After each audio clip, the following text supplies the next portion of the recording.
Cześć wszystkim! Dzisiaj porozmawiamy sobie trochę o jedzeniu.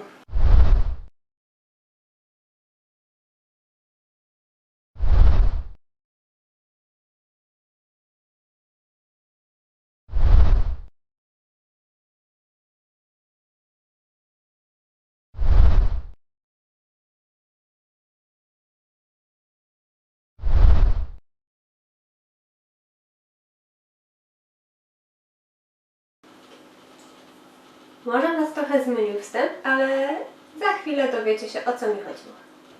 Manga o tytule Kulinarne pojedynki autorstwa Yuto Tsukudy opowiada o chłopcu, którego największym marzeniem jest pokonanie własnego ojca w jedzeniu, po prostu w przygotowaniu jedzenia. Soma jest gimnazjalistą, który już od małego pomaga ojcu w rodzinnej restauracji.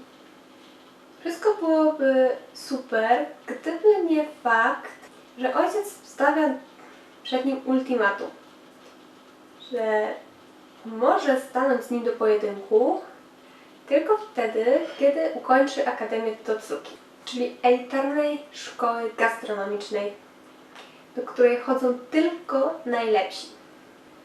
Soma, można powiedzieć, jest jednym z lepszych kucharzy przez swoje doświadczenie, jednak wydawać by się mogło, że doświadczenie to nie wszystko. Szczególnie, że większość uczniów już chodziło do gimnazjum Totsuki, co równocześnie stawia Somę pod kreską. Jako nowy uczeń już pierwszego dnia szkoły uznał, że będzie najlepszym i zaskarbił sobie kilkoro wrogów. Ogólnie cała manga jest świetnie zrobiona, rysunki są świetne, ale tak naprawdę nie polecałabym jej komuś, kto dopiero zaczyna przygodę z mangą, ponieważ z tyłu mamy taki znacznik od lat 16. Są niektóre rysunki, które mogą zniesmaczyć czytelnika. Jak zabrać się do czegoś, co tak naprawdę mało osób kojarzy? Powiem tak, ja przygodę z kulinarnymi pojedynkami zaczęłam od anime. Muszę przyznać, że dość są odwzorowane odcinki według rozdziałów, więc można zacząć od anime albo po prostu zaryzykować, pożyczając od kogoś pierwszy tom albo samemu kupić.